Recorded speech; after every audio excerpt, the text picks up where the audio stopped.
नमस्कार दोस्तों, स्वागत है आप सारे लोगों का अड्डा 24/7 के इस ऑफिशियल यूट्यूब प्लेटफॉर्म पे। और एक सेकंड, यहाँ पे हम इसको लगा दें माइक। यस, तो स्वागत है आप सारे लोगों का अड्डा 24/7 के इस ऑफिशियल यूट्यूब प्लेटफॉर्म पे। मेरा नाम संतोष कुमार है और आप सब लोगों का बहुत एकदम हार्दिक जो है वो स्वागत करता हूँ इस पर्टिकुलर सेशन में। जैसे कि आप देख सकते हो कि हम लोग यहाँ पे किस बारे में बात करने वाले हैं। बिल्कुल शॉर्ट रखेंगे अपना ये डिस्कशन, 10 से 15 मिनट का ये डिस्कशन होगा दोस्तों, और एकदम शॉर्ट रखेंगे। हम लोग यहाँ पे बात करने वाले हैं इंग्लिश के सेक्शन की, और किस तरीके से हम लोग प्रिपेयर करेंगे आने वाले एग्जामिनेशंस के लिए, जिसमें आपका आईबीपीएस क्लर्क भी है, जिसमें आपके आरआरबीज भी हैं, एसबीआई भी हैं, आईबीपीएस पीओ भी है। इन सारे एग्जामिनेशंस के लिए इंग्लिश को किस तरीके से हम लोग प्रिपेयर करेंगे, ठीक है। और इसमें उड़ान प्रो जो है ये बैच जो आपको किस तरीके से मदद कर सकता है, या फिर अगर आपने उड़ान प्रो ज्वाइन भी किया हुआ है तो आपको किस तरीके से इस बैच को लेकर के आगे बढ़ना है ना। ये सारी की सारी चीजें हम लोग आज ही अभी यहाँ पे डिस्कशन करेंगे। जिन्होंने अभी तक कुछ भी नहीं पता इस मतलब सेशन के बारे में कि हाँ भाई किस तरीके से इंग्लिश को प्रिपेयर करना है, अगर आज से भी हम लोग शुरू करें तो ये सेशन आपके लिए काफी ज्यादा इंपॉर्टेंट साबित हो सकता है। इसलिए प्लीज सेशन को शुरू से लेकर के अंत तक आप लोग जरूर देखिएगा दोस्तों, ठीक है। चलिए, सबसे पहले हम लोग यहाँ पे बात करते हैं आपके जो भी एग्जामिनेशन, जो भी टारगेटेड एग्जामिनेशंस हैं, सबसे पहले हम लोग उसकी बात करते हैं दोस्तों, ठीक है। एग्जामिनेशंस, ठीक है। हम लोग सबसे पहले बात किसकी करेंगे दोस्तों? हम लोग सबसे पहले बात करेंगे आपकी एग्जामिनेशंस की, ठीक है। सबसे पहले हम लोग इसको थोड़ा सा और बढ़िया से लिख दिया जाए, हाँ अब मजा आएगा, ठीक है। सबसे पहले हम लोग यहां पे बात करेंगे, will talk about different examinations, ठीक है, कि कौन से एग्जामिनेशंस अभी हमारे सामने आने वाले हैं, ठीक है। तो एग्जामिनेशंस की दोस्तों अगर हम लोग यहां पे बात करते हैं, आप सारे जितने भी लोग हैं यहां पे, तो मेजर यहां पे सबसे पहला जो एग्जामिनेशन यहां पे आएगा वो है आपका आईबीपीएस क्लर्क, ठीक है। आईबीपीएस क्लर्क पहला नंबर हो गया। दूसरा नंबर एग्जामिनेशन की अगर हम बात करें यहां पे, तो दूसरा नंबर एग्जामिनेशन आपका हो गया आरआरबी मेंस, ठीक है। दूसरा नंबर एग्जामिनेशन जो है वो है आपका RRB mains, PO and clerk both, ठीक। तीसरा जो आपका आ गया वो आपका आ गया है आईबीपीएस पीओ, ठीक। उसके बाद आपका आ जाएगा एसबीआई क्लर्क, और उसके बाद आपका आएगा एसबीआई पीओ। ये मेजर एग्जामिनेशन है, ये आपके मेजर एग्जामिनेशन है। मैं यहां पे प्री और मेंस दोनों की बात कर ले रहा हूं। यहां पे प्री की भी बात हो जाएगी, यहां पे आपके मेंस की भी बात हो जाएगी। यहां पे सिर्फ आपका मेंस है, यहां पे भी आपका प्री का बात हो जाएगा, और यहां पे भी आपकी मेंस की बात हो जाएगी। एसबीआई क्लर्क में भी ऑल्सो सेम प्री और मेंस, और एसबीआई पीओ में भी सेम हो जाएगा प्री और मेंस। इसका मतलब आप खुद देख सकते हैं कि आप कितने एग्जामिनेशंस की बात यहां पे आप कर रहे हो, है ना। देख सकते हो ये आपका आरआरबी मेंस आ गया, and this is for IBPS PO, और ये आपका आ गया एसबीआई क्लर्क, और ये आपका आ गया एसबीआई पीओ। तो इतने एग्जामिनेशंस, मेजर 4 एग्जामिनेशन हैं अभी आपके सामने, 5 एग्जामिनेशन, सॉरी, ठीक है, 5 एग्जामिनेशन है। आईबीपीएस क्लर्क, आईबीपीएस पीओ, उसके बाद एसबीआई क्लर्क, एसबीआई पीओ, और उसके बाद है आपका आरआरबी का मेंस एग्जाम। ये मेजर एग्जामिनेशन आपके सामने अभी अपॉर्चुनिटी के रूप में कुछ आए हुए हैं, और कुछ अभी पूरा का पूरा एसबीआई अभी आने वाला है, ठीक है। ये आपके मेजर एग्जामिनेशन। उसके बाद मिसलेनियस एग्जामिनेशंस आपके अलग हैं, जैसे कि एसओ का एग्जामिनेशन हो गया। उसके बाद बैंक, इंडिविजुअल बैंक्स निकालते रहते हैं, बीओबी, बैंक ऑफ महाराष्ट्र, है ना, आपका कुछ भी अलग अलग जो है वो इंडिविजुअल बैंक्स, आपके जम्मू एंड कश्मीर बैंक वो आपका हो गया। इस तरह के इंडिविजुअल बैंक जो आपके हैं वो निकालते रहते हैं, वो एक अलग बात है। बट बैंकिंग अगर मेजर एग्जामिनेशन की बात करें तो ये 5 एग्जामिनेशन आपके सामने है, ठीक। चलिए, अब बेहतर एक और चीज, सबसे पहले पैटर्न की अगर हम लोग बात यहां पे करें, सबसे पहले हम लोग कैसे इंग्लिश करेंगे उसके पहले हम लोग यहां पे बात कर लेते हैं पैटर्न की। तो पैटर्न में अगर हम लोग बात करें तो प्री में जितने भी लोगों का एग्जाम होना है, जिन भी इनका कितने क्वेश्चन हैं आपके प्री में, आपके 30 क्वेश्चन हैं, ठीक है। ये फिक्स है एकदम। प्री में आपके कितने क्वेश्चन हैं? 30 क्वेश्चन हैं, चाहे वो आपका क्लर्क हो चाहे वो पीओ हो। पीओ मतलब आपके प्री लेवल पे 30 क्वेश्चन आएंगे, चाहे वो आप क्लर्क लेवल का एग्जाम दे रहे हैं, चाहे आप पीओ लेवल का एग्जाम दे रहे हैं। लेकिन आपका जो प्री का जो एग्जाम होगा प्रीलिम्स में, वो आपको 30 क्वेश्चन आएंगे। लेकिन जब आप मेंस की बात करते हैं, जब आप मेंस की बात करते हैं दोस्तों, तो ये ध्यान में रखिएगा कि जो क्लर्क वाला है मेंस और जो आपका पीओ वाला है मेंस, तो क्लर्क में आपके मेंस में आते हैं 40 क्वेश्चन, ठीक है, और पीओ में आपके आते हैं 35 क्वेश्चन, ठीक है। समझ में आया? इतना थोड़ा सा आपको समझ में आ गया। और आप लोगों को पता ही होगा कि प्रीलिम्स की अगर हम बात करें, चाहे क्लर्क हो चाहे पीओ हो, उसमें आते हैं 30 क्वेश्चंस, और अगर हम मेंस की बात करें तो क्लर्क लेवल पे मेंस में आपको आता है 40 क्वेश्चन, और मेंस में आपको जो पीओ लेवल का है उसमें आपको आते हैं 35 क्वेश्चन। ठीक है, मतलब कि अभी जो आईबीपीएस क्लर्क का जो एग्जामिनेशन होना है ठीक है, जो क्लर्क लेवल के हैं वो सब 40-40 क्वेश्चंस के होंगे। आरआरबी हो गया, आईबीपीएस क्लर्क हो गया, और जो आपका पीओ लेवल का जो आपका एग्जामिनेशन होना है, एसबीआई पीओ हो गया, अभी आईबीपीएस पीओ हो गया, ये सब आपके कितने हैं? ये सब आपके 35 वाले क्वेश्चंस हैं। ठीक है, अब क्या तैयारी हमें करनी है, हम इंग्लिश की तैयारी जो है वो करनी कैसे है? नेक्स्ट वाले टॉपिक पर अगर हम जाएंगे तो जनरली कौन कौन से टॉपिक्स आपके पूछे जाते हैं?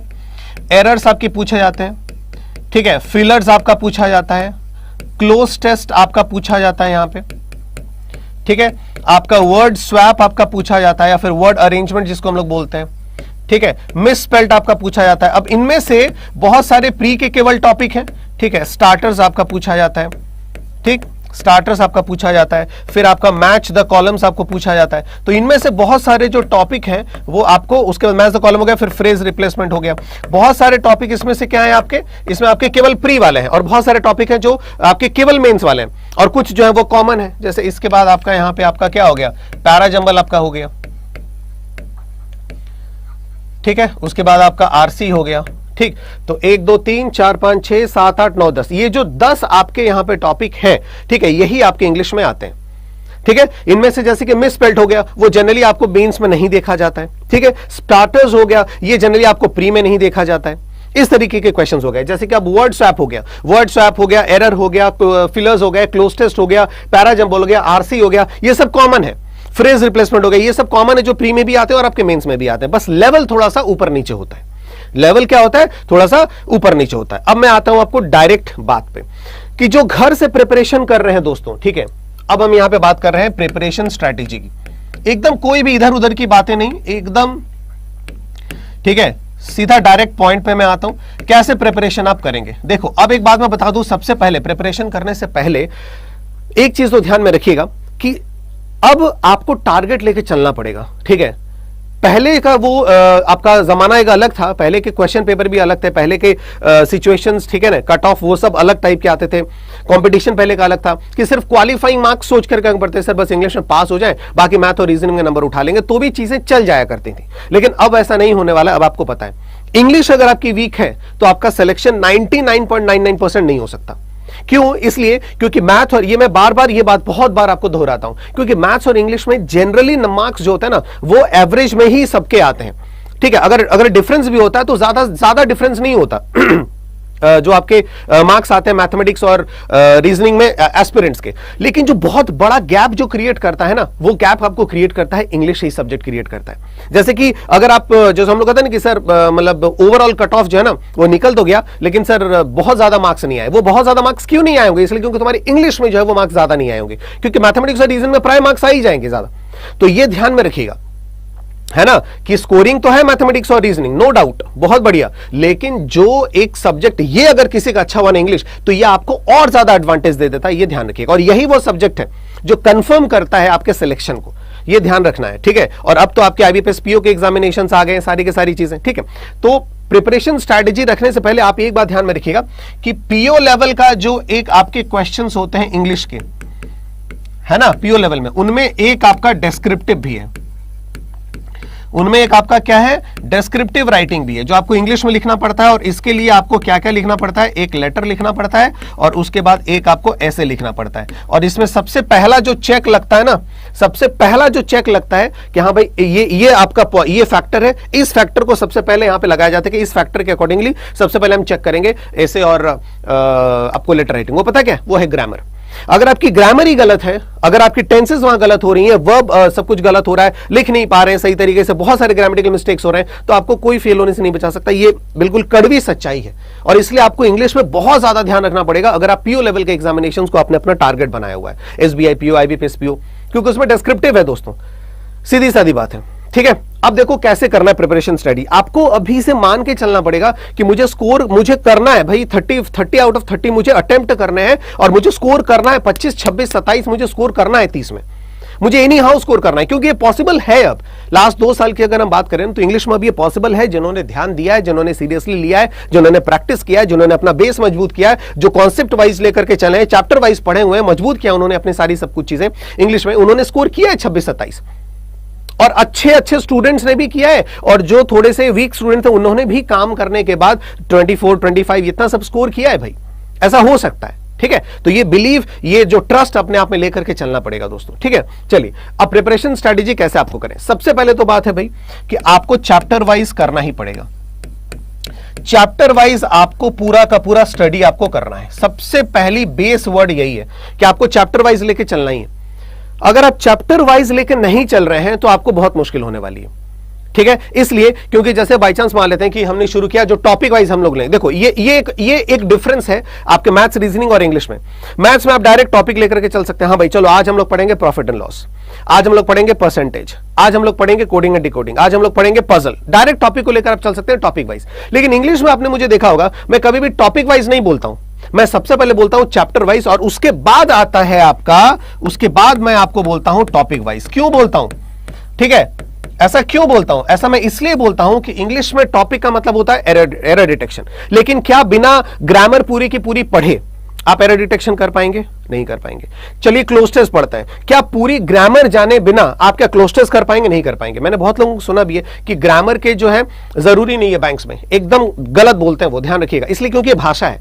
आप एक बात ध्यान रखिएगा, ग्रामर के डायरेक्ट क्वेश्चंस नहीं आएंगे। ग्रामर के जो डायरेक्ट पूछे जाते हैं ना क्वेश्चन, डायरेक्ट ग्रामर से क्वेश्चन पूछे जाते हैं, वो मिनिमम 5 नंबर के और मैक्सिमम 10 नंबर के पूछे जाते हैं, ठीक है ना। मिनिमम 5, मतलब एरर डिटेक्शन और फ्रेज रिप्लेसमेंट, ये दोनों ग्रामर के अकॉर्डिंगली आता है आपको जनरली, है ना। तो किसी भी एग्जाम में मिनिमम 5 नंबर का और मैक्सिमम 10 नंबर का ग्रामर के अकॉर्डिंगली पूछा जाता है। लेकिन एक बात बताओ, जो क्लोज टेस्ट आप करते हो, जो फिल इन द ब्लैंक्स करते हो, जो मैच द कॉलम्स करते हो, जो स्टार्टर करते हो, क्या वो ग्रामर के कॉन्सेप्ट्स के बिना संभव है? बिल्कुल संभव नहीं है। तो ग्रामर इज वेरी इंपॉर्टेंट, ठीक है। 2 डायरेक्ट क्वेश्चंस नहीं आएंगे लेकिन वेरी इंपॉर्टेंट। तो आपको सबसे पहले इन टॉपिक्स वाइज आने से पहले, एरर डिटेक्शन करने से पहले आपको उनके सारे चैप्टर्स पढ़ने पड़ेंगे, पूरे noun, pronoun, verb, adverb, adjective, वो सब रूल्स आपको पढ़ने पड़ेंगे, जेरेंड, आर्टिकल्स वगैरह सारे के सारे, टेंसेस वगैरह, वो सारे रूल्स आपको पढ़ने पड़ेंगे। और इसलिए मैंने कहा कि चैप्टर वाइज आप सबसे पहले करें। वो पूरा का पूरा एक ग्रामर का फाउंडेशन आपने पूरा का पूरा कर दिया, पूरा खत्म कर दिया। उसके बाद हम आएंगे फिर टॉपिक वाइज, एरर्स, फेलियर्स वगैरह वगैरह, ये सारी की सारी चीज आपको चलनी पड़ेगी। मतलब चैप्टर वाइज, टॉपिक वाइज आपको करना ही करना है अगर आप कॉन्सेप्चुअल क्लैरिटी चाहते हैं मेंस एग्जामिनेशन के लिए, ठीक है। उसके बाद आपको आता है टेस्ट देना है यहां पे। तो टेस्ट आप कैसे देंगे? सीधी सीधी बात है भाई, टेस्ट भी आपको वैसे ही देना पड़ेगा चैप्टर वाइज, ठीक है। फिर उसके बाद टॉपिक वाइज, और फिर उसके बाद सब्जेक्ट वाइज। बहुत विस्तार से मैं आपको बता रहा हूं, कहीं भी आपको ऐसे नहीं बताया जाएगा। सबसे पहले आप टेस्ट दें चैप्टर वाइज। जो चैप्टर आप पढ़ रहे हैं ना, उसी चैप्टर के ज्यादा से ज्यादा क्वेश्चन करें, प्री लेवल के, ठीक है, हाई लेवल के, ठीक है, मॉडरेट लेवल के, डिफिकल्ट लेवल के, पूरा का पूरा कर डालें, ताकि जिस भी लेवल का क्वेश्चन आपके एग्जाम में आए उस पर्टिकुलर चैप्टर से आप वो कर सकें। तो पहले चैप्टर वाइज करना है, पहले, ठीक है। एक एक चैप्टर पढ़ रहे हैं, एक एक चैप्टर का टेस्ट देते आ रहे हैं, सारा का सारा लेवल का क्वेश्चन आपने कर लिया। फिर उसके बाद आती है टॉपिक वाइज। टॉपिक वाइज मतलब अब वो ये वाला पूरा हो गया। अब उसके बाद आता है आपका टॉपिक, पूरा ले लिया एरर डिटेक्शन। अब एरर डिटेक्शन कहीं से भी आपके क्वेश्चन, मैंने ही, अगर आपने देखा होगा उड़ान 1.0 में मैंने आपको 90 क्वेश्चन दिए थे एक एक चैप्टर से। फिर उसके बाद एरर डिटेक्शन जब हम आए थे तो एरर डिटेक्शन भी हम लोगों ने कम से कम 100 के आसपास पढ़ा था। तो आप सोचिए, है ना, आप सोचिए कितने क्वेश्चंस मैं दे रहा हूं। तो उसके बाद आपका टॉपिक वाइज टेस्ट देंगे पूरा, और उसके बाद आप ओवरऑल पूरा का पूरा इंग्लिश सब्जेक्ट की टेस्ट देंगे, पूरा का पूरा इंग्लिश, पूरा का पूरा पेपर आप करेंगे प्री का, मेंस का। यह तरीका आपको होता है प्रैक्टिस करने का, ठीक है। और इसके साथ साथ आपको अपनी वोकैब पे भी काम करना पड़ेगा और रीडिंग पे भी काम करना पड़ेगा। ये काफी इंपॉर्टेंट है ओवरऑल इंग्लिश को इंप्रूव करने के लिए। क्या आप कभी सोच सकते हैं कि वोकैब से रिलेटेड बहुत बार ऐसा होता है ना कि आपको किसी क्वेश्चन का फिल इन द ब्लैंक्स और क्लोज टेस्ट आप कर ही नहीं पाते हो क्योंकि आपकी वोकैब वीक है। 5 में से 2 वर्ड ऐसे दिए जिनकी मीनिंग आपको नहीं पता, तो आप कैसे करेंगे?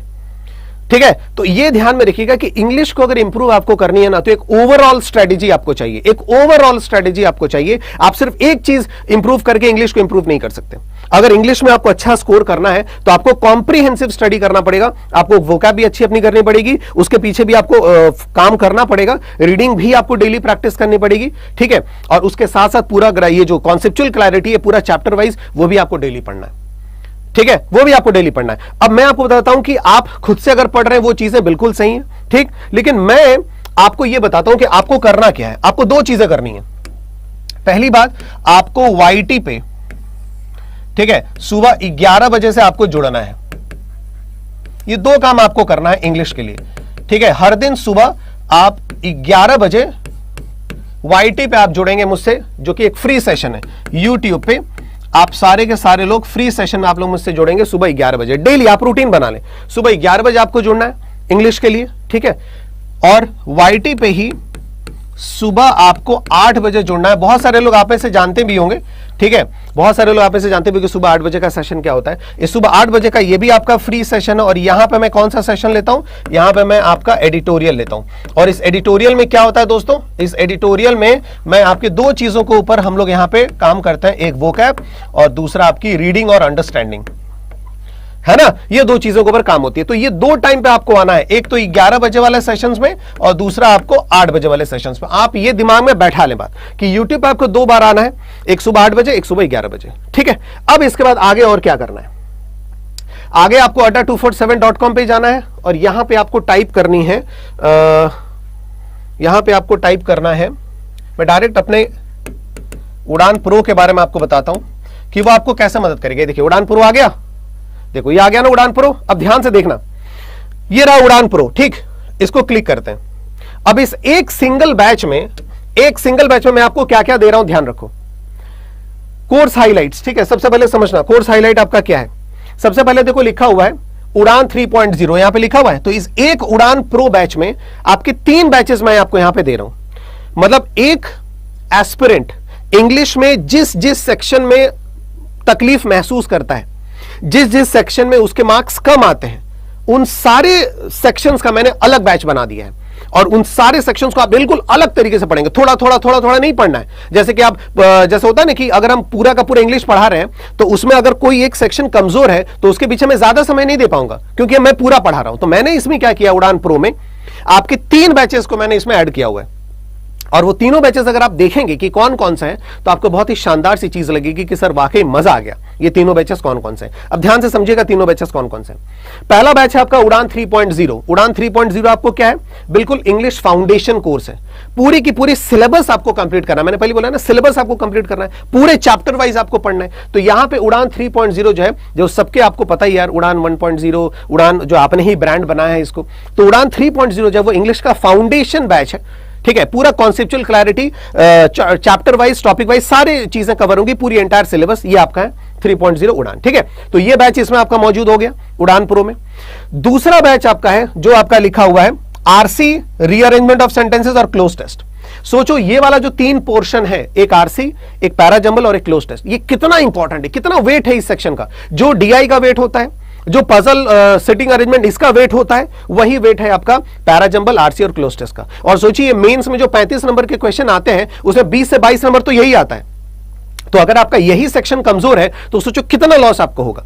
और बहुत सारे लगभग 80% जो है वो विद्यार्थी, उनका तो ये पोर्शन कितना वीक होता है। तो मैंने इसका भी अलग बैच आपको निकाल दिया है जो इंग्लिश प्रो है ना। इसमें आपको कम से कम 20 आरसीज मैंने करवाए हैं, ठीक है। पहले 5 जो है मैंने रेगुलर मेथड से करवाए और उसके बाद के सारे आरसीज मैंने ट्रिकी मेथड से आपको करवाए कि किस तरीके से शॉर्ट टाइम में आप इसको कर सकते हैं, ठीक है। तो यहां पे पैराजंबल्स भी है, रीअरेंजमेंट ऑफ सेंटेंसेस, ये जो आरओएस लिखा हुआ है वो क्या है, रीअरेंजमेंट ऑफ सेंटेंसेस, ठीक है, रीअरेंजमेंट ऑफ सेंटेंसेस। तो यहां पे आपको क्या मिलेगा, पूरा का पूरा पैराजंबल, 15 से 16 पैराजंबल आपको मिलेंगे। और उसके बाद यहां पे क्लोज टेस्ट, यहां पे भी मैंने 15 से 16 क्लोज टेस्ट आपको करवाए। तो ये बैच भी आपका एक हो गया इंग्लिश प्रो, ठीक। और तीसरा आपके सबके सामने बैच है, जैसे कि कल 2 दिन से, एक्चुअली कल मेरी तबीयत भी थोड़ी खराब थी तो मैंने कुछ जो स्टूडेंट्स के फोन नहीं उठाए, शायद आप लोग सुन रहे होंगे मुझे, तो उसके लिए मैं माफी चाहता हूं। लेकिन यहां पे देखो क्या है, जनरली बहुत बार होता है कि सर ये उड़ान 3.0 कंप्लीट कर लिए, पूरा फाउंडेशन कंप्लीट कर लिए सर, सारी चीजों की, लेकिन जब हम अप्लाई करने जाते हैं ना, जब हम मॉक करते हैं तो सर वहां पे समझ भी नहीं आता कि किस तरीके से करें। इसका मतलब क्या हो रहा है कि आपके कॉन्सेप्चुअल क्लैरिटी है, आपके कॉन्सेप्ट बिल्कुल क्लियर, आपने ग्रामर भी कंप्लीट कर लिया, लेकिन जब आप करने जाते हैं क्वेश्चंस तब आपकी गड़बड़ होती है। तो उसके लिए यहां पे तीसरा बैच आपका है जिसमें सिर्फ यही चीज होगी, 1500 क्वेश्चंस आपको यहां पे मिलेंगे, सिर्फ प्री और मेंस लेवल के। यहां पे कोई बेसिक चीजें नहीं होंगी, यहां पे सिर्फ हम लोग प्री लेवल और हाई लेवल के क्वेश्चंस करेंगे जो आपको डायरेक्ट प्री और मेंस के एग्जामिनेशन के लिए प्रिपेयर करवाएगा। कोई बेसिक चीज यहां पे नहीं होगी। तो 3 अलग अलग चीजें जिनमें इंग्लिश में वाकई आपकी प्रॉब्लम होती है, वो तीनों बैचेस को मैंने यहां पे ऐड कर दिया हुआ है, तीनों बैचेस, ठीक है। उड़ान 3.0 ये भी आपका लाइव शुरू होगा 12 तारीख से। वो 1500 एमसीक्यू का क्वेश्चन, वो भी आपको अगस्त के एंड में शायद 25 या 27 से इस तरीके से आपको शुरू होने वाला है ना। तो ये सारी की सारी चीजें आपकी इसमें आ गई हैं। और इसकी प्राइस देखेंगे, उड़ान 3.0 इसकी प्राइस आपकी है 1320 रुपए, ठीक है। और उसके बाद इंग्लिश प्रो जो बैच है उसकी प्राइस है आपकी 800 के आसपास। और ये जो 1500 एमसीक्यू का जो क्वेश्चन है, जो आपको मेंस लेवल को डायरेक्ट हम पढ़ा रहे हैं, हाई लेवल जो बैचेस है इंग्लिश का, जो बहुत सारे लोग कह रहे थे कि सर सिर्फ डायरेक्ट क्वेश्चंस आप करवाइए, प्री लेवल और हाई लेवल का, है ना, उसकी प्राइस आपकी 1000 के आसपास है, मतलब 999 के आसपास है। लेकिन इन तीनों बैचेस को हम लोगों ने यहां पे किसमें ले आए हैं, हम लोग ले आए हैं उड़ान प्रो में, ठीक है। अब उस उड़ान प्रो की प्राइस आप देखिए, वी ऑफर्स में गए, वी ऑफर्स में जाने के बाद आप यहां पे कूपन कोड आप एंटर कर रहे हैं Y194, ये कोड याद रखिएगा Y194, ठीक है, ये कोड याद रखिएगा। एंटर किया आपने, ठीक है, अरे सॉरी यार, Y194 जैसे ही आपने एंटर किया तो देखिए इसकी प्राइस कितनी हो गई, 1840 रुपए। लेकिन ये आपकी वेब पे है, adda247.com पे है, जो मैंने यहां पे ओपन कर रखा है। लेकिन अगर आप ऐप पे जाते हैं तो ये प्राइस आपकी पड़ेगी ओनली 1760 रुपीज, केवल 1760 रुपए में आप इंग्लिश को आईबीपीएस क्लर्क के लिए, IBPS PO, SBI PO, SBI clerk, चारों एग्जाम्स के लिए कवर कर सकते हैं, ठीक है। अब आप बोलेंगे कि सर एक बात बताइए, ये तो बैच शुरू हो रहे हैं 12 अगस्त से, ठीक है, 12 या 13 अगस्त से ये बैच आपका शुरू हो रहा है, तो आईबीपीएस क्लर्क वाले अगर इसको ज्वाइन कर रहे हैं तो इसमें फायदा कैसा होगा। तो भाई सब कुछ सोच के रखा है। अगर आईबीपीएस क्लर्क वाले इस बैच को ले रहे हैं ना, तो मैंने ऑलरेडी इसमें क्या किया, उड़ान प्रो में उड़ान 1.0 जो कि कंप्लीटेड बैच है, फाउंडेशन, वो भी मैंने इसको इसमें ऐड करवा दिया है, वो भी मैंने इसको ऐड करवा दिया है, ताकि जो आईबीपीएस क्लर्क वाले स्टूडेंट्स अगर इसको, इस बैच को अगर लेते हैं उड़ान प्रो को, तो उन्हें कंप्लीटेड फाउंडेशन का बैच मिले, जो इसके ठीक पहले ही कंप्लीट हो चुका है, जिसमें आपको ऑलरेडी एक एक चैप्टर के 90 आपको क्वेश्चंस मिलेंगे। यार शानदार है, मैं आपको खुद बता नहीं सकता हूं। अगर मैं स्टूडेंट होता ना, मैं देखता हूं कि कितना जबरदस्त है, एक एक उड़ान 1.0 में 90 आपके क्वेश्चंस मिलेंगे। यार वाकई शानदार चीजें हैं, वो बहुत जबरदस्त। तो चाहे आप आईबीपीएस क्लर्क के स्टूडेंट हैं, IBPS PO, SBI clerk, SBI PO, कोई भी है, आरआरबी मेंस, सबके लिए ये उड़ान प्रो एक मंत्र की तरह काम कर रहा है, क्योंकि तीनों बैचेस को अलग अलग मैंने ज्वाइन किया हुआ है यहां पे, केवल 1760 रुपए में ऐप पे जाकर के आप इसको ले सकते हैं। और कोड याद रखिएगा Y194। आप जैसे ही इस उड़ान प्रो पे क्लिक करके जाएंगे ना, देखो ये स्टडी मेट, ये आप यहां पे देख सकते हैं स्टडी प्लान पूरा का पूरा क्या क्या है, सारे के सारे स्टडी प्लान आप देख सकते हैं, ठीक है। गेटिंग माय पॉइंट, तीनों बैचेस आपको इसमें मिल जाएंगे, कोई तकलीफ नहीं है। और जिसको कोई भी थोड़ा सा भी कोई डाउट हो रहा है कि सर क्या करना है, मतलब किस तरीके से चीजें हो पाएंगी, कुछ भी डाउट, तो आप लोग डायरेक्ट मुझे जो है वो कांटेक्ट कर लीजिएगा, ठीक है। आप लोग डायरेक्ट टेलीग्राम ग्रुप में, यहाँ पे कहीं भी कुछ भी, लेकिन कुछ भी इसमें कुछ हिडन बिटवीन द लाइंस नहीं है। जैसे आप इसको क्लिक करने गए, ठीक है, तो तुरंत हो सकता है कि उसके बाद आपको एक कॉल आ जाए कि सर आप ये वाला कोड इस्तेमाल करिए, हम आपको मैसेज कर देना ये वाला कोड, ऐसा। लेकिन आप वही करिएगा, कोशिश करिएगा कि जो कोड मैंने आपको लिखवाया है Y194, है ना, this is the code that you have to use, ठीक है, this is the code Y194, यही वो कोड है जो आपको यूज करना है। सब लोग बोलते हैं ना सर ये नहीं भाई, संतोष सर का स्टूडेंट है और ये संतोष रेसर का कोड है, ठीक है, ये भाई मेरा ही कोड है, ध्यान रखिएगा, ठीक है। और इस कोड पे आपको सबसे ज्यादा डिस्काउंट जो है वो मिलता है, ध्यान रखना है, Y194, ठीक। देखो ये बैच दोस्तों सीधी सीधी बात है, हमेशा मैं उड़ान के ही मतलब हमेशा बैच हम निकालते थे कि उड़ान 1, उड़ान 2, 3, 4, 5, 6 जो कि इंग्लिश का फाउंडेशन बैच होता था। लेकिन इस बार मैंने महसूस किया कि सिर्फ फाउंडेशन बैचेस से काम नहीं चलने वाला, है ना। और फाउंडेशन बैचेस की प्राइस आपकी 1320 रुपए, ठीक, 1320, लेकिन 400 एक्स्ट्रा रुपीज दे करके आप पूरी इंग्लिश को कवर कर रहे हैं वहां पे। आई होप कि शायद मैं आपको समझा पाने में कामयाब हुआ हूं, ठीक है। बस इतनी मेहनत सिर्फ इसलिए है ताकि आप इस बैच को ज्वाइन करें, ठीक है, इंग्लिश को बेहतर करें, और 2022 में किसी भी बच्चे का कम से कम ये कारण ना बने कि सर इंग्लिश में 1 मार्क्स के लिए रह गया, 2 मार्क्स के लिए रह गया, 0.5 रह गया, या इंग्लिश में ज्यादा मार्क्स आ ही नहीं पाए, जिससे ओवरऑल कट ऑफ मेरा क्लियर नहीं हो पाया। सब्जेक्टिव कट ऑफ तो क्लियर हो गया, ओवरऑल कट ऑफ जो वो मेरा क्लियर नहीं हो पाया। ये सुनने में बहुत तकलीफ होती है दोस्तों, सच बताऊं तो बहुत तकलीफ होती है जब इंग्लिश की वजह से कोई कुछ करता है। अभी भी बहुत सारे, प्लीज सेशन को शेयर जरूर करिएगा, मैक्सिमम शेयर करिएगा सेशन को, क्योंकि अभी भी दूर दराज गांव में बहुत सारे ऐसे बच्चे हैं जिनकी इंग्लिश बहुत ही पुअर है, स्पेशली जो नॉन इंग्लिश बैकग्राउंड्स हैं, हिंदी मीडियम, स्पेशली मुंबई महाराष्ट्र से तो इतने कॉल्स आते हैं मुझे, है ना। मराठी मीडियम, हिंदी मीडियम हो गया, आपके बिहार यूपी से मैक्सिमम लोगों की इंग्लिश काफी वीक है, तो उन सब तक ये सेशन जरूर पहुंचना चाहिए। और मैं बार बार आप सब लोगों से ये सजेस्ट करता हूं, रिक्वेस्ट करता हूं कि इस बैच को हाथ से जाने ना दे, ठीक है। 12 तारीख से ये बैच आपका शुरुआत हो रही है इंग्लिश प्रो की, इसमें 3 बैचेस आपको मिलेंगे। तुरंत ये कोड इस्तेमाल करिए और आज तुरंत इस बैच को ज्वाइन करिए, ताकि मुझे भी कभी कभी लगे कि हाँ भाई स्टूडेंट जो है वो समझ रहे मेरी बातों को कि क्या करना क्या नहीं। आज ही तुरंत ज्वाइन करें, ठीक है, और आज ही बिल्कुल एकदम सारे के सारे लोग बताएं कि yes sir we are with you, सब साथ में है सर आपके, बिल्कुल सारी चीजें, और जबरदस्त तरीके से इस बार इंग्लिश को एक टारगेट लेकर के हम लोग पढ़ेंगे कि हाँ इंग्लिश में 30 में से 30 अटेम्प्ट करना है और कम से कम 25, 26, 27 इससे यही नंबर जो है वो आपके लाने हैं। ठीक है, बस इसी होप, इसी एक्सपेक्टेशंस के साथ कि सारे के सारे लोग इस सेशन को देख करके जरूर ज्वाइन करेंगे उड़ान प्रो बैच। ठीक है, इसको भी एक सफल ब्रांड बनाना है अब से, आज के बाद उड़ान प्रो याद रखिएगा, क्योंकि डिस्क्रिप्टिव भी है, ये बार बार मैं बता रहा हूं आपके पीओ में, एसबीआई पीओ और आईबीपीएस पीओ डिस्क्रिप्टिव भी, और बिना एक प्रॉपर एक साउंड ग्रामर नॉलेज के डिस्क्रिप्टिव क्लियर क्वालिफाई करना बहुत मुश्किल होता है। तो ये सब ध्यान में रखिएगा, जल्दी से जल्दी इसको ज्वाइन करिए। सारी डेटा मुझे पता चल जाती है, कितने समझाने के बाद भी जो है वो कितने लोगों ने ज्वाइन किया, सब चीज मेरे पास आ जाते हैं। और जो ज्वाइन कर रहे हैं, जिन्होंने किया है, जो करेंगे, उन सबको बहुत बहुत धन्यवाद। जो नहीं कर रहे हैं, शायद मैं उन्हें समझा नहीं पा रहा हूं, लेकिन कहीं ना कहीं वो बहुत बड़े रिस्क ले रहे हैं अगर वो इंग्लिश में वीक है तो। ठीक है, गेटिंग माई पॉइंट? ओके, कुछ भी चीजें हैं तुरंत के तुरंत ज्वाइन करके आप एकदम बिल्कुल मोटिवेट मुझे भी करिएगा। ओके, और याद रखिएगा कोड यही लगाना है। ठीक है, और इस ताक मत रहिएगा कि अच्छा 12 से शुरू हो रहा है तो 12 को हम ज्वाइन करेंगे। ठीक है, वो कर सकते हैं, लेकिन वही है यार, फिर एक होता है मोटिवेशन, इतना बोलने के बाद भी जो चीजें नहीं समझ रहे लोग, तो ठीक है आपके ऊपर है, बट आई वांट कि चीजों को आप ज्वाइन करें कभी भी, और शुरुआत करते हैं एक बेहतरीन फ्यूचर इंग्लिश के साथ। ठीक है, thank you very much, God bless every one of you. शुक्रिया दोस्तों, ध्यान रखिएगा और मिलते हैं आपको बैचेस में। Thank you.